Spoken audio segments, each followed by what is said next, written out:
cordial saludo a las personas que sintonizan este canal. Como siempre, un placer saludarles. Aquí les habla Ivo Hernández y venimos con más libros y más reseñas de libros. Vamos a empezar hoy realmente con un himno antes de empezar o pasar al texto que nos ocupa.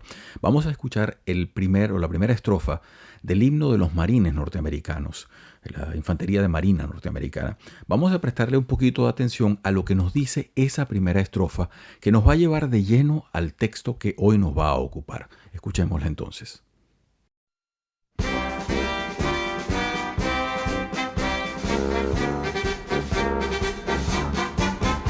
From the halls of Montezuma to the shores of Tripoli, we fight our country's battles in the air, on land and sea.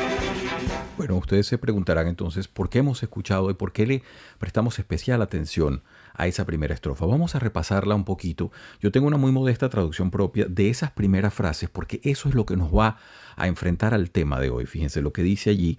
Ese himno, por cierto, creo que es el más antiguo, el himno marcial más antiguo del ejército norteamericano, en este caso de la infantería de marina, y tiene toda una prosapia. Creo que es la música de Offenbach, en fin, del compositor Jacques Offenbach, el francés. Hay una cantidad de raíces importantes en ello, pero lo que nos interesa es la letra, que hasta donde sé no tiene autor conocido.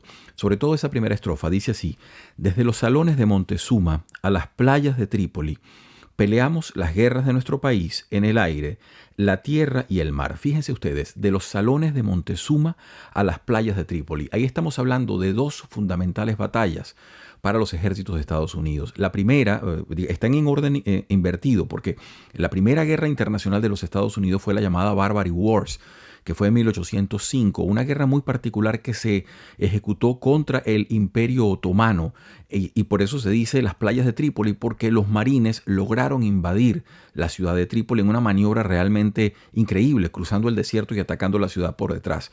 Pero es muy interesante. La segunda imagen, en sentido invertido, porque la de Trípoli es la que aparece de segundo, la primera es la de los salones de Montezuma, nos revela también la batalla de Chapultepec de 1847. Les repito, ahí hay dos imágenes que están calcadas de la historia. La primera, la batalla de Derna de las Barbary Wars, 1805, cuando se toma Trípoli, y luego lo de los salones de Montezuma, la batalla de Chapultepec de 1847. Y es que ello nos va a llevar precisamente al libro que hoy nos convoca, que lo tengo justamente en mis manos y que se trata de este: Tan lejos de Dios, la guerra de los Estados Unidos contra México 1846-1848. Tiene un prólogo de la profesora Josefina Zoraida Vázquez. Es un texto enjundioso, un texto grueso, y ya le vamos a entrar en pormenores bastante interesantes. No tenga usted mayor vergüenza si sabe poco del tema, porque curiosamente esta guerra y lo que sucedió antes, estamos hablando desde lo que sería la declaración de independencia de Texas de 1836 hasta la anexión de los Estados Unidos de Texas 1845 y la posterior guerra que se inicia un año después. De eso se sabe poco, y se sabe poco curiosamente porque esa guerra va a tener enormes consecuencias para los Estados Unidos, para México y para mucha parte del hemisferio, como vamos a ver. Primero que todo, allí se redefine completamente la frontera. Los Estados Unidos adquieren luego con el Tratado de Guadalupe Hidalgo 1848 territorios enormes, pagan por una parte de ellos, otros fueron adquisiciones de guerra, anexan Texas, y entonces aquella teoría del destino manifiesto, como se llamaba en la época, la propensión de Estados Unidos a colonizar el oeste, se empieza a materializar de una forma acelerada. Por otra parte, en esa guerra van a ver acción muchísimas de las figuras que luego tendrán papel preponderante 13, 14 años después en la Guerra de Secesión norteamericana. Allí van a pelear bajo bandera de los Estados Unidos personas que luego serían enemigos acérrimos. Por ejemplo, el general Robert E. Lee, que fue el gran comandante de las Fuerzas del Sur. Él va a ser en ese momento un subordinado de Winfield Scott, va a trabajar allí como capitán. Ahí vamos a tener a Ulysses Grant, ahí vamos a tener a Beauregard, ahí vamos a tener a John Johnston, es decir, nombres que van a ser muy famosos. 14, ya allí tenían cierta fama, pero lograrán luego una memoria histórica muy superior 14 años después en la Guerra de Secesión. De manera que esta guerra tiene varias particularidades. Además de ello, en términos de proporción en cuanto a cantidad de soldados que participaron y soldados muertos o soldados heridos, bajas en general, lo que llaman los norteamericanos las casualties, las bajas, es probablemente para el ejército norteamericano la de mayor impacto en cuanto a cantidad de soldados muertos. Se discute si no fue solamente en acción, sino que los atacaron diversas enfermedades, etcétera, etcétera. Lo cierto es que murió muchísima gente y a uno le llama la atención cómo es posible que esta guerra no haya sido tomada tan en consideración con la importancia que tuvo. Vamos a tratar primeramente de aclarar de qué se trata la situación y qué es lo que el señor Eisenhower, este es el hijo de Dwight Eisenhower, del presidente norteamericano, el mismo militar de carrera también, el que escribe este libro, y utiliza la famosa frase que se atribuye a Porfirio Díaz. Él la pone incompleta porque la frase supuestamente es en México tan lejos de Dios y tan cerca de los Estados Unidos, aludiendo pues a esa relación que algunos asumen como victimismo, otros como una relación de realpolitik que vincula a los Estados Unidos con su vecino del norte. De manera que, repetimos, ¿qué es lo que se trata aquí? Lo primero que hace Eisenhower es aclararnos que la de él es una historia sobre todo militar. Él entiende que el fenómeno es muy rico, es muy complejo. Son enormes la cantidad de detalles y aristas sobre los cuales se pudieran escribir libros. Lamentablemente, repetimos, no es una historia en comparación a otras, por ejemplo, la Guerra de Secesión, otros momentos históricos de los Estados Unidos en los cuales hay muchísima literatura. Aquí hay literatura, es cierto. Sobre todo hay literatura porque en los Estados Unidos existe la tradición que los generales, los presidentes escriban sus memorias. Eso es una tradición bastante acentuada. Entonces existen tanto autobiografías de algunos personajes que participaron acá, como también biografías sobre ellos. En ese sentido, sí. Pero al menos, por ejemplo, yo lo que tenía de conocimiento antes de leerme este libro eran dos libros bastante conocidos y de uso común, que son los trabajos de Justin Smith. Hay un trabajo, creo que es de los años 60, y también está, lo anoté por acá, el de Charles Dufour, que era lo que yo tenía en memoria, ambos de los años 60, 70, sobre la Guerra de México y sobre todo para quienes teníamos interés, repetimos, en los pormenores de esa compleja situación que lleva a Estados Unidos a una guerra de dominio por una parte para adquirir territorios y que llega a dominar la Ciudad de México completa, la ocupa y ocupa todo el territorio. Incluso se habló de la posibilidad de una anexión de México completo a los Estados Unidos y luego mexicanos le estaban ofreciendo al general ocupante que se volviera dictador para que organizara el país. Es decir, aquí se vio de todo realmente y mucho de ello pasa por debajo del conocimiento común, a pesar de la importancia tan radical que tuvo para uno y otro país y en relación también para el hemisferio. Recuérdese que los Estados Unidos era en ese momento una potencia creciente que estaba tratando de definirse, estaba creciendo geográficamente, creciendo económicamente, y unos 20 años antes de esta guerra ya había enunciado lo que luego sería una doctrina importantísima para el hemisferio, como es la doctrina Monroe, que tiene que ver con la no intromisión de potencias europeas dentro del territorio americano. Esto es una cosa que, por cierto, mucha de la historia común ha desdibujado, no ha presentado correctamente. Los Estados Unidos tratando de, mantener al margen las potencias europeas porque eran reiteradas las pretensiones de intromisión, tanto de Inglaterra como de Francia, en diversas partes del hemisferio. De manera que esto es una cosa que tiene y hay que entenderla como la situación del tiempo en que se vivió. Cuidado aquí con las simplificaciones, sobre todo simplificaciones de cierta metodología marxista de percepción de la historia, donde se ven un supuesto imperio con unas supuestas colonias. Esto es un poquito más complicado que ello. Entonces, vamos a los hechos antes de entrarle directamente al texto. Como ustedes saben, México logra la independencia en 1821. México es uno de los primeros países que trató de rebelarse, sobre todo miembros de la iglesia lo hacen. Aquí tenemos rebeliones más o menos desde el año 1808, 1810, pero lo cierto es que la independencia como tal se viene a coagular en 1821. A partir de 1821, México, igual que muchas otras antiguas colonias españolas, entra en un periodo enorme de inestabilidad y de deuda. Las historiografías latinoamericanas muchas veces omiten en explicar el desastre económico que fueron las independencias. ¿Por qué? qué? Porque ya España, a partir de lo que fue el cambio de la Casa Austria a la Casa de los Borbones en el siglo XVIII, ya ahí había, cuando se crea todo lo que es el Virreinato de Nueva Granada y todo esto en relación a reformas fiscales importantes, los Borbones empiezan a tener una política mucho más extractiva que la Casa Austria. Y además de ello, las colonias tenían ya de por sí problemas intestinos bastante complicados. Lo cierto es que cuando se desacoplan de un muy venido a menos imperio, muy entre comillas español, que había sido hasta hace poco dominado por los franceses, donde se cambiaron muchísimas de las perspectivas internas que se tenía sobre el país y sobre los dominios más allá del mar. Entonces empieza a haber dentro de las colonias una cantidad de problemas porque no estaban preparadas. Ese salto de colonia a república, que en papel se puede escribir de inmediato, es una cosa que requiere un aprendizaje político enorme y que casi ninguna tenía. Lo cierto es que México, para que se den una idea, desde 1821 que toma la independencia, se proclama su independencia, hasta 1844-45, cuando comienza esta guerra, solo uno de los presidentes, uno había podido terminar el mandato. Y eso es una cosa que incluso se estudia, si no fue porque los préstamos que le dio Inglaterra en ese momento para que le pagara al ejército fue lo que logró esa relativa calma, porque los golpes de Estado y las revoluciones y los dictadores estaban a la orden del día. De hecho, ahí va a hacer aparición un sujeto que es prácticamente un personaje tragicómico de la historia mexicana, y muy poco cómico, mucho de trágico, que es Antonio López de Santa Anna, un sujeto que es prácticamente incombustible, lo exilan a cada rato, lo sacan del poder, vuelve al poder. Aparentemente el sujeto tenía una capacidad de convencimiento sobre sus congéneres realmente impresionante, porque lo votaban y después el sujeto lograba nuevamente venir. Y a pesar de la enorme cantidad de desastres que hizo de todo nivel, y por supuesto unos discursos bastante altisonantes, como vamos a ver en algunos ejemplos. Eso es el caso de lo que está pasando en México. Si nos vamos a los Estados Unidos, en los Estados Unidos tenía también una historia bastante compleja. Vamos a estar trabajando entre el 9º y el 10º presidente de los Estados Unidos. El presidente que nos interesa aquí sobre todo va a ser James Polk, que es un sujeto que lo eligen en el 44 y toma posesión en el 45. A él lo había antecedido John Tyler.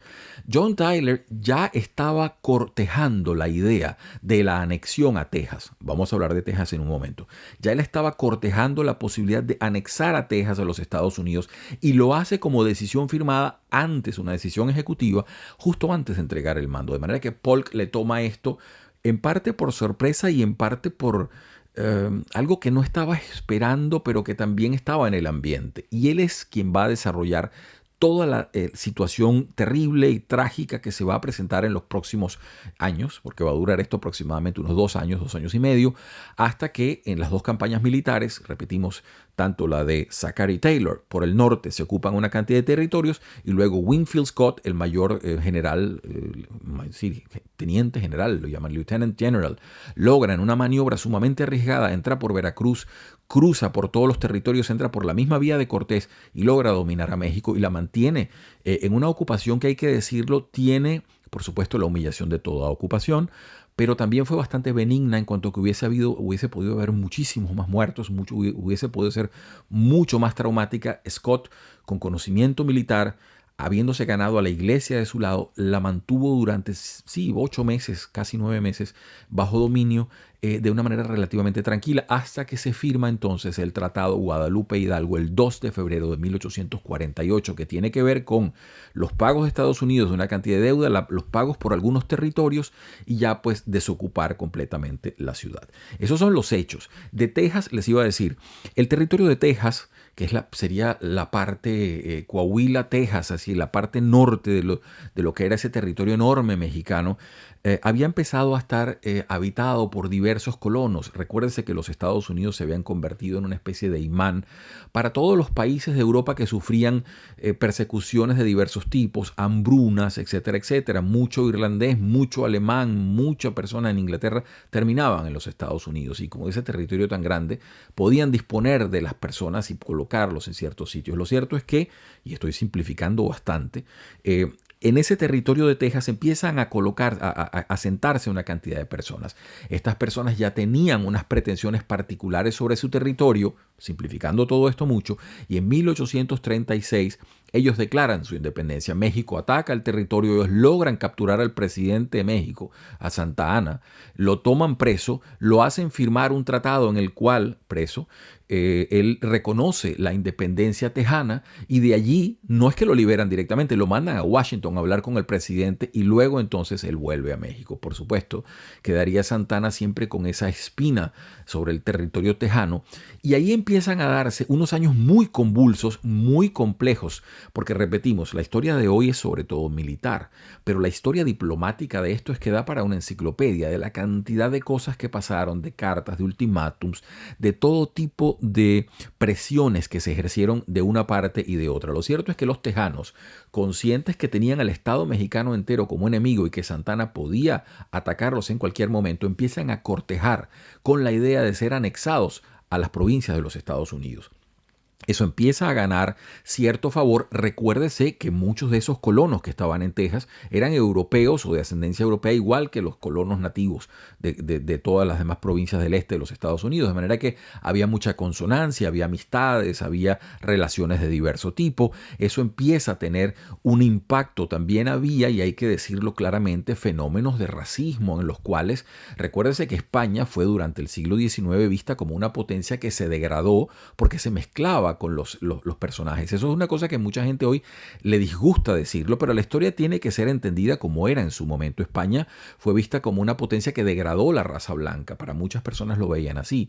Y entonces los mexicanos, había ciertos problemas allí de culturas, de razas. Todo eso jugó un papel a favor y en contra de los hechos y la aceleración de los hechos que sucedieron. Lo cierto es que esta presión fue aumentando hasta que por fin, repetimos, el presidente Tyler asume la situación y entonces decide proceder a la anexión.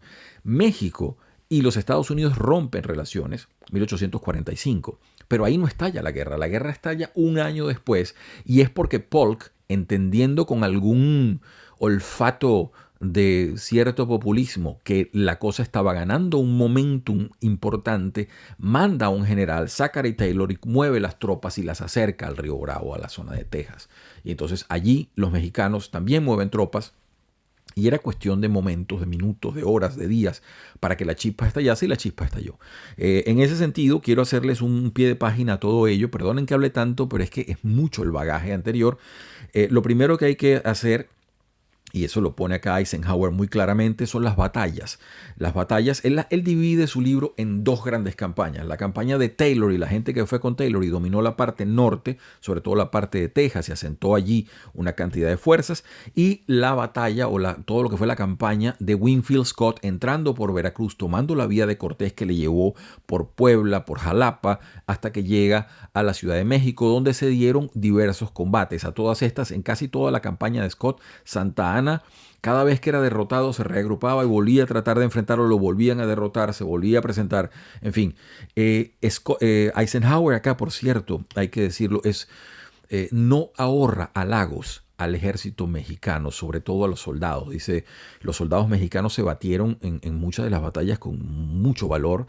En cambio, no guarda epítetos positivos para muchos de los generales, porque el ejército mexicano, y en esto se parece mucho a mucho ejército latinoamericano, tenía muchos generales y pocos soldados. Había muchos oficiales y pocos soldados. Entonces, realmente muchos de estos sujetos no era que eran generales porque habían estudiado, era porque en algunas de las revoluciones ellos se iban dando grados a sí mismos, mientras que los soldados, algunos de ellos conscriptos, algunos voluntarios, pelearon realmente con un valor indómito, y eso lo hace ver en cada una de las campañas que analiza el señor Eisenhower. Lo cierto es que la campaña de Taylor, que es la primera, tiene las siguientes batallas: Palo Alto, Resaca de la Palma, la batalla de Monterrey, la batalla de Buenavista y la batalla de Sacramento. Allí Zachary Taylor logra un dominio de la zona relativamente estable y lo mantiene. Pero la guerra estaba viva y la maniobra que se le ocurre a Scott, es decir, el militar de más alto rango en Washington, es decir, aquí tenemos nosotros que parar la guerra de alguna manera porque esto va a ser un desangre perpetuo. Y entonces lo único que se le ocurre es invadir por Veracruz, tomar Ciudad México y forzar a un armisticio vía firma de un tratado de paz. Y las campañas de Scott tienen lo siguiente: lo primero, el sitio de Veracruz, entrando. Ellos ya habían tenido un bloqueo marítimo allí, pero entonces entran por Veracruz. Viene entonces la batalla de Cerro Gordo, una batalla bastante importante que fue hecha desde cerca de una de las haciendas de López Santana, y allí se peleó durísimo. Sin embargo, logran vencer los norteamericanos. Ya vamos a ver por qué, cuál era la ventaja que tenían. Luego vienen la batalla de Contreras y la de Churubusco, que fueron hechas el mismo día. Luego la batalla de Ciudad México, que ahí tiene que ver con la toma del castillo de Chapultepec, y la célebre leyenda de los niños héroes, que eran los famosos, estos cadetes, algunos de los cuales pelearon muy duramente, y hay incluso uno de los jovencitos que se tira de los muros con una bandera y quedó pues en el inconsciente colectivo como una de esas personas que murió con mucho valor defendiendo pues lo que creía eran pues méritos de su patria. Entonces eso se le ha hecho, en la historia se le ha reivindicado. Vamos entonces ya directamente a pasar a este texto, que es el que tenemos. Este texto tuve muchísima suerte de conseguirlo a muy bajo precio en una venta de libros usados, pero es un libro realmente interesante para quien guste de la historia militar. Si usted gusta aquí de los hechos, de la historia militar, de los detalles de la logística, la táctica y la estrategia, va a darse un buen banquete porque da para todo ello. Voy a empezar con las palabras de la profesora Josefina Zoraida Vázquez, quien le toca prologar el libro y lo hace de una manera bastante ecuánime. Ella trata de entender lo que presenta acá el señor Eisenhower y dice lo siguiente, fíjense ustedes. Las características de ambos ejércitos hacen difícil la comparación. Los norteamericanos tenían la desventaja de desconocer el terreno y de carecer de mapas y planos precisos. Sin embargo, contaban con oficiales profesionales, capaces de llevar a cabo un reconocimiento rápido y eficaz del terreno, como muestra la elección de lugares apropiados para enfrentar o para presentar frente en la Angostura y Cerro Gordo. Más aún, la eventual superioridad numérica del ejército mexicano era un hecho muy relativo, pues se enfrentaban a tropas entrenadas y disciplinadas, dirigidas por profesionales, con buena organización y armamento moderno. Esta última fue la mayor ventaja del ejército invasor sobre el mexicano. La artillería norteamericana era de largo alcance, debido a lo cual hizo estragos en las tropas mexicanas y decidió el resultado de casi todas las batallas. Y eso es absolutamente cierto. Los norteamericanos ya habían enviado mucho antes. Recuérdese que Estados Unidos había tenido guerras intestinas diversas. Y ya desde más o menos 1812, la guerra de 1812, ellos habían empezado a enviar gente, ingenieros, diversos tipos de personas para que fuesen a Europa a estudiar la artillería. Recuérdese que el siglo XVIII, el siglo XIX es un siglo en el cual la artillería sufre una enorme revolución en su capacidad de proyectiles, en fin, de una cantidad de elementos, y había que estar al tanto de lo que se movía. Y allí los norteamericanos dieron entonces un salto cuántico, al punto que cuando se analiza la guerra, mucha de ella fue peleada con mosquetes, con elementos bastante antiguos, pero la artillería sí era muy moderna. Y eso inclinaba la balanza cada vez que lograba hacer aparición. No pudo hacerlo en muchos de los sitios. Muchas de las peleas fueron hechas a bayoneta calada porque tocaba en el cuerpo a cuerpo, en las distancias. No se podían llevar esos cañones tan pesados todo el tiempo a una velocidad muy grande. Pero cuando se llevaban y cuando se los ponía en acción, realmente se inclinaba la balanza. Dice la profesora Zoraida Vázquez lo siguiente, estoy en la página 17. Como historiador militar, Eisenhower divide la guerra conforme a las dos campañas emprendidas sobre territorio mexicano, la ocupación de las tierras septentrionales y la ruta de Veracruz a México. El relato que hace Eisenhower de las batallas es vívido. Gracias a su formación, recrea las dificultades que enfrentaban los ejércitos y la claridad con que los jefes norteamericanos, Taylor y Scott, pudieron resolverlas. Y aquí se nota realmente lo que está diciendo la profesora Zoraida Vázquez, y es que, contrario a ese México, que tuvo una vida republicana sumamente turbulenta, donde todo el mundo quería ser presidente y todo el mundo estaba presto a traicionar al que estaba en la presidencia para ser el mismo luego el nuevo candidato, donde no había ninguna coherencia en cuanto a la noción del territorio, estos norteamericanos, al menos en la guerra, se habían venido forjando. Algunos de ellos habían participado en las expediciones contra los seminoles, habían estado en la guerra de 1812, eran sujetos que tenían, además de ello, un curtimiento de formación militar, lo cual hace la completa diferencia, porque los ejércitos regulares tienen una disciplina, una concepción de acción que no puede jamás compararse con el conscripto, con la persona que es voluntaria para una acción. Aunque los norteamericanos tenían esos voluntarios, era muy diferente la situación con las tropas regulares que tenían. Fíjense ustedes, voy a leer el epílogo antes de pasar a otros detalles, y le digo aquí porque es que el epílogo, él nos da aquí a Eisenhower unos datos muy interesantes. Fíjense. En ambos lados, la guerra tuvo un número asombroso de muertos. entre los norteamericanos llegó a 13.780 y miles más sufrieron heridas de las que nunca se recuperarían. Y esto lo dice él porque en proporción, esa es su tesis fundamental, en proporción a la cantidad de soldados enviados, la cantidad de soldados muertos, fue quizás la guerra más sangrienta en la que ha participado Estados Unidos, y él mismo se asombra cómo es que a esta guerra se le presta tan poca atención. El Tratado de Guadalupe Hidalgo establecía que Estados Unidos pagaría a México la suma de $15 millones como compensación por los territorios cedidos. Además, Estados Unidos asumía la responsabilidad de los $3 millones aproximadamente que México adeudaba a algunos ciudadanos norteamericanos desde antes de la guerra. Con esos y otros pagos casi se llegaba a los $25 millones que John Slidell había sido autorizado a ofrecer a finales de 1845. Y es que antes de que estallara toda la guerra, se había enviado, el presidente Polk había enviado a este señor Slidell, quien aparentemente no las tenía todas consigo como buen negociante, y presentó una oferta que era vista como muy agresiva. El punto es que al final las condiciones resultaron incluso peores para México. Era muy lógico, pues, que para ambas naciones hubiese sido mejor fijar las nuevas fronteras mediante un contrato de compraventa negociado sin recurrir a las armas. Mas si prácticamente México ya había perdido todo control sobre Nuevo México y California, jamás habría renunciado a esos territorios sin pelear. Pocos pueblos, y menos el orgulloso pueblo mexicano, estarían dispuestos a vender parte de su territorio nacional. Pero muy caro le costó a México resistir, lo cual, sin embargo, redunda en honra suya haberlo hecho. Fíjense ustedes, él como militar les reconoce, ¿no? Dice, bueno, es cierto que perdieron, pero muchos perdieron con honra. Y repetimos, les estoy salvando partes de donde él tiene palabras muy honrosas para los soldados mexicanos que lucharon allí, la forma como se enfrentaron y el valor. Él decía, fíjense, déjenme si le puedo... Acá dice lo siguiente: fue una guerra sucia y su excesivo costo se debió más a las enfermedades y penalidades que al fuego enemigo. Los sufrimientos del soldado, tanto norteamericano como mexicano, superan todo cuanto hoy pueda imaginarse. Las largas y difíciles jornadas de Taylor, desde Corpus Christi hasta Matamoros, la marcha de Santa Ana de San Luis de Potosí a Agua Nueva, la de Wool de San Antonio a Parras, la de Doniphan y Kearney, el terrible clima de Veracruz, etcétera, etcétera. Entonces dice así: la jefatura del ejército mexicano merece un triste olvido. La admiración debe ir, en cambio, a los valientes soldados quienes fueron traicionados por los generales, cuya motivación principal era la codicia y los intereses políticos. Es significativo que Santa Ana, tan lleno de defectos y debilidades, fuese entonces el más competente de los dirigentes mexicanos. Como ustedes ven, es bastante duro eso, ¿no? Y también en el caso norteamericano, él presenta a este sujeto, a este presidente Polk, como un sujeto que estaba permanentemente intrigando entre los generales. Los norteamericanos en eso van a replicar algo que va a ser presente luego en la Guerra de Secesión también. Le tocará muy duramente a Abraham Lincoln con generales como McClellan y todos esos sujetos que lo adversaban internamente sin decírselo. En fin, toda una situación de liderazgo. En este caso al revés, Polk intrigaba permanentemente, desempoderaba a un general, colocaba a otro, en fin. Sin embargo, y a pesar de ello, se impuso la colegialidad de ese ejército norteamericano.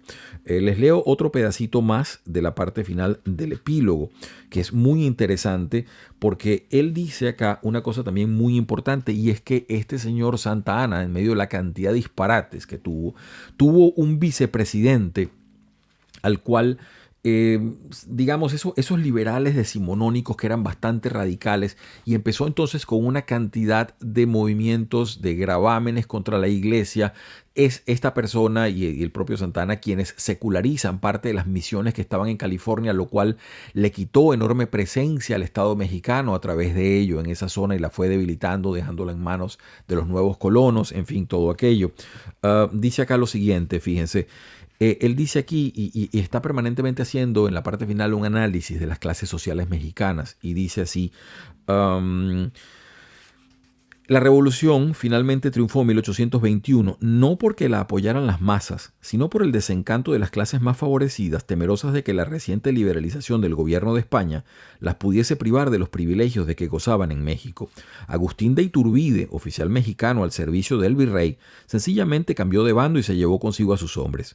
En su Plan de Iguala proclamó 3 garantías: Uno, el sostenimiento de la Iglesia Católica. Dos, la independencia de México del poder español. Y tres, la unión de México de criollos y gachupines, que era como se llamaban los españoles peninsulares, ¿no?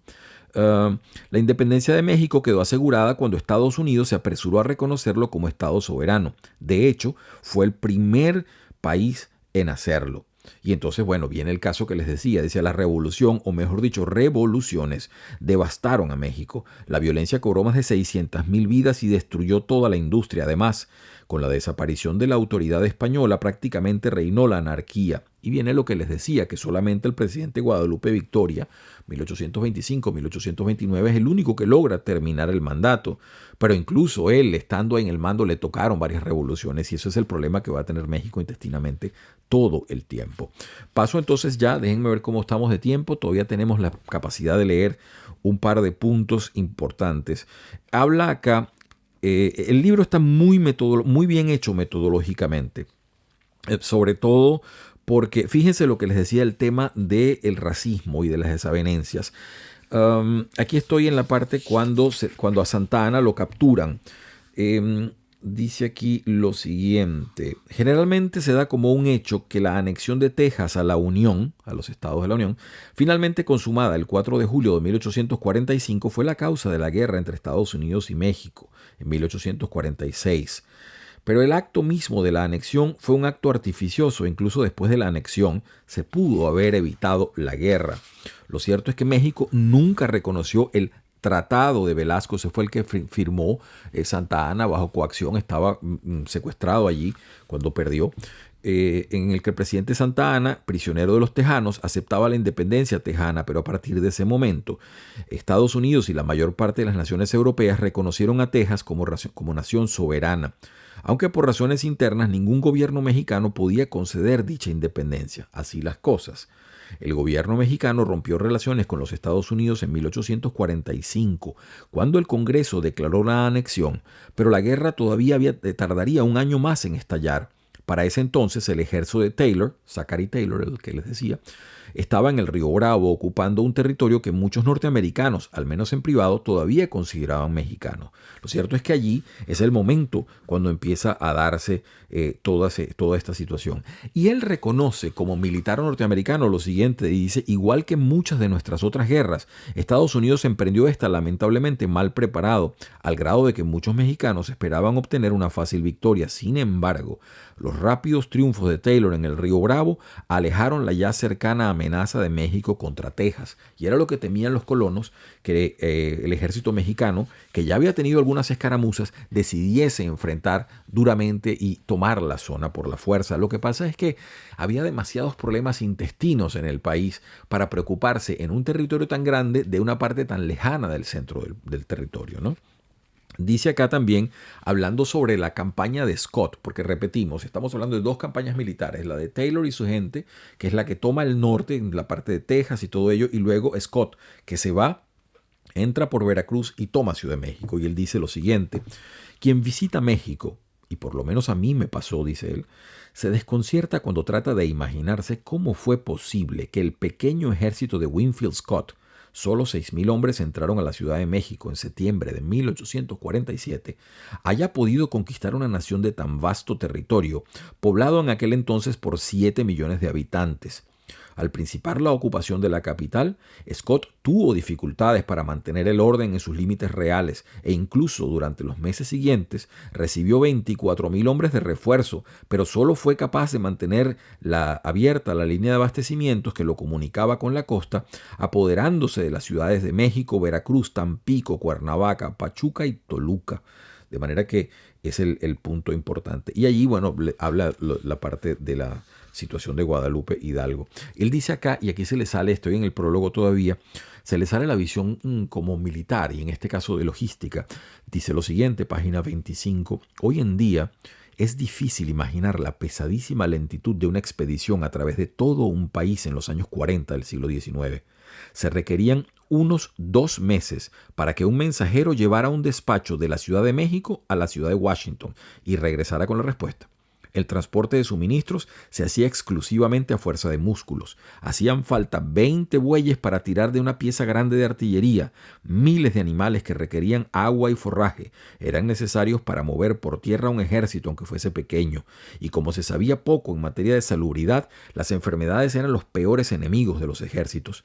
Los soldados con experiencia reconocían ya alguna relación entre la limpieza y las enfermedades, ¿no? Recuérdese el menor índice de muertes entre los disciplinados soldados contingentes regulares en contraste con lo que pasaba con los meramente voluntarios. Y es que el soldado de carrera ya tenía esa noción que en ese momento se puede decir en cierta forma empírica. No había, por supuesto, toda la teoría de los gérmenes, de las bacterias, de los virus que podemos manejar hoy en día, pero los soldados ya más veteranos hacían la asociación entre mantener un estado de higiene dentro de la tropa, dentro de las personas, para que ellos redundaran en menor cantidad de enfermedades. Un libro realmente importante que nos provee, creo yo, de una manera bastante justa, porque es muy elogioso con las fuerzas que incluso caen en derrota, como son parte del ejército mexicano. Cada vez que hacen las cosas, y a los soldados y a las maniobras que hicieron, las alaba, no así como decíamos a sus generales, sobre todo cuando lo que privaba era simplemente la ambición mezquina de tratar de lograr la mayor cuota en una cosa para tomar la presidencia, porque siempre estaba esa obsesión. Todo el mundo quería ser presidente en algún momento.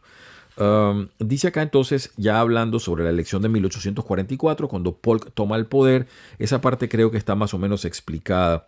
Digo acá lo siguiente. Bueno, Santa Anna es un sujeto que escapa a una de estas reseñas. La vida política de este sujeto y murió de viejo además, es una cosa increíble. No murió de una muerte en batalla, porque también casi siempre eran los soldados los que morían. Aquí no se veía mucho que los oficiales fallecieran tanto, pero lo cierto es que el sujeto es realmente un sujeto pintoresco en el sentido incluso dramático de las cosas. De hecho, en el año 44, fíjense ustedes esta situación que acontece.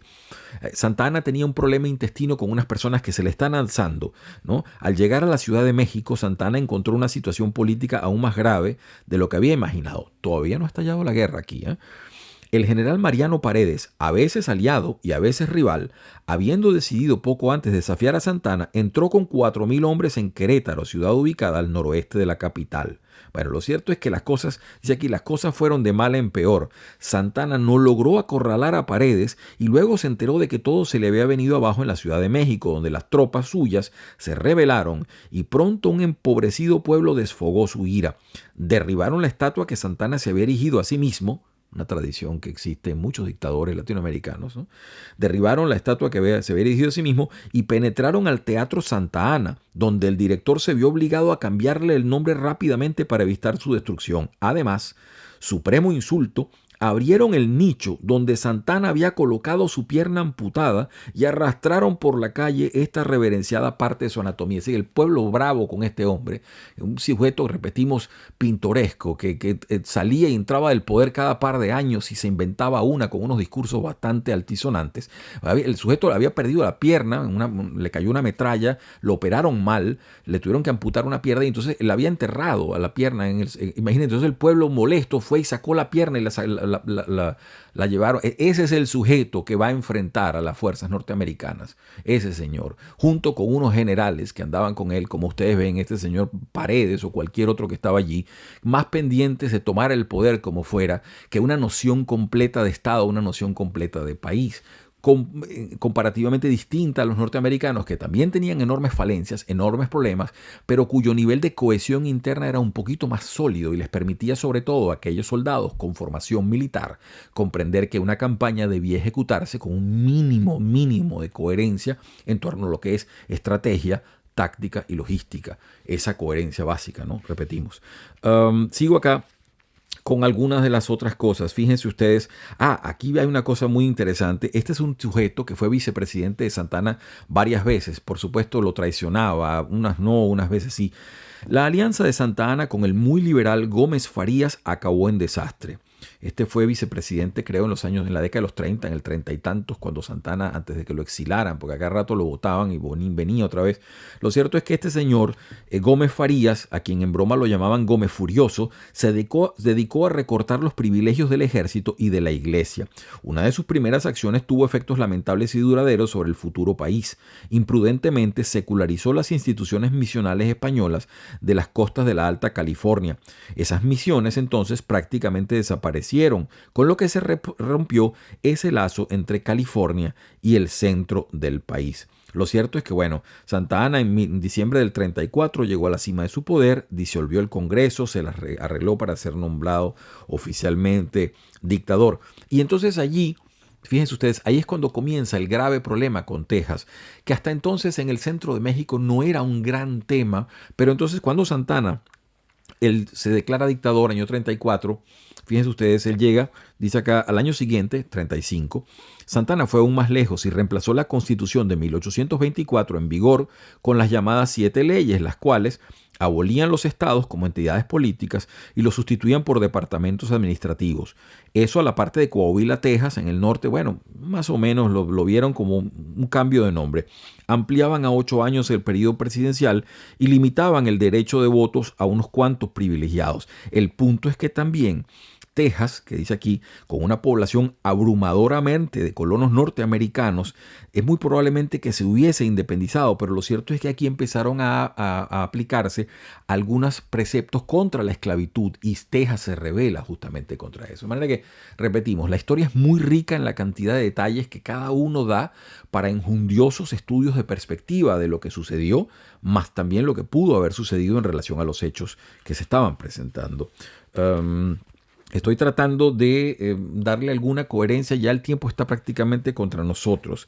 Quisiera darle muchísimos detalles emocionantes que tiene el libro y que realmente nos presentan enorme cantidad sobre todo el juego de los actores. Un punto de este Gómez Farías, este liberal que acompañó a Santa Anna como vicepresidente, que luego lo traiciona o no lo traiciona. El punto es que el sujeto también se movió con unos reglamentos y leyes contra la iglesia, tratando de pechar para sacar, porque una vez que estaba bloqueado el puerto de Veracruz, que era por vía de aduana uno de los ingentes ingresos que tenía el gobierno central, pues de la otra forma era la iglesia. Entonces empezaron a hacer algunas leyes.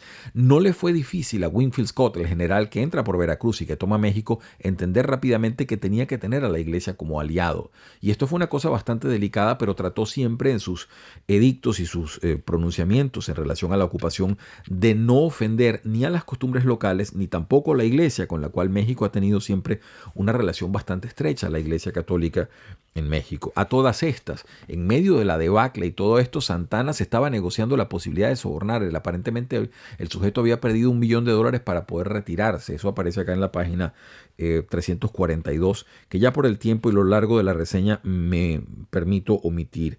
Lo cierto es que esto culmina con la firma del Tratado de Guadalupe Hidalgo, luego que fue ocupada la Ciudad de México históricamente, como les decíamos, el miércoles 2 de febrero de 1848 por la mañana. El general Trist y los comisionados, disculpen ustedes, se reunieron de nuevo en Guadalupe Hidalgo, donde firmaron el tratado del mismo nombre. La línea divisoria entre uno y otro país seguiría el curso del río Bravo hasta el extremo meridional de Nuevo México, cerca del lugar originalmente propuesto por Trist, y de allí se dirigiría al oeste a lo largo del río Gila hasta el Golfo de California, de donde procedería hacia el poniente de lo largo de la línea sur de San Diego y hasta el Océano Pacífico. Estados Unidos tomaría a su cargo la deuda de México con sus ciudades y pagaría además $15 millones por el territorio adquirido. Scott, a petición de Trist, dio su palabra que se suspenderían de inmediato las hostilidades. Y fíjense, para terminar esto, les dejo una perla que él pone acá, que es una perla histórica. Dice, un último incidente, porque a Scott a todas estas el presidente ya lo había relevado, y entonces dice, un último incidente, pequeño pero significativo, pone fin a la historia de Winfield Scott, perdonen. Poco después de su relevo del mando, recibió una muy notable oferta de prominentes personalidades mexicanas que estaban a favor de que México pasara a formar parte de los Estados Unidos. Le proponían a Scott que renunciara al ejército norteamericano y emitiera una proclama declarándose dictador de México por un periodo de 6 años, y esto porque tenía una cantidad de tropa allí que podía también apoyarlo. Sin embargo, a pesar de sus desengaños, Scott no consideró con seriedad la oferta, aunque parecía siempre divertirle la idea. La rechazó, como dijo después, porque le preocupaban las consecuencias de que para los Estados Unidos esto pudiese representar la anexión de México y la consideraba peligrosa para las libres instituciones norteamericanas. Lo cierto es que, bueno, así culmina un libro que realmente nos pone en un auto de situaciones complejísimas que definen hasta hoy la frontera, buena parte de la frontera de los Estados Unidos con México, que nos definen además la relación que hasta hoy se mantiene complejísima entre esos dos países vecinos de una frontera de miles de kilómetros y que tienen tanto que ver con esa frase que se atribuye a Porfirio Díaz, tan lejos de Dios, pero realmente tan cerca de los Estados Unidos. Esa es la pregunta, ¿no? Es el libro de John Eisenhower, el hijo del presidente Dwight Eisenhower, también militar de carrera, que hace acá un estudio injundioso. Les omití también que el libro tiene muchísimas fotos y daguerrotipos. Hay una parte amplia del libro que está llena de fotos de los personajes, porque ya en ese momento empezaba a darse el daguerrotipo, los primeros pininos de la fotografía. Es un placer, como siempre, estar junto a ustedes. Si esto de alguna manera les gusta, márquelo, esté pendiente. Venimos con más reseñas, esperemos que no tan largas como esta. Pero es que el libro realmente amerita mucha acuciosidad, sobre todo por la cantidad de pormenores, de detalles y elementos con los cuales nos provee. Les habla Ivo Hernández, es un placer tenerlos acá. Repetimos, estamos llenos de libros que estamos pensando sacar en las próximas semanas. Vamos a ver si el tiempo lo permite.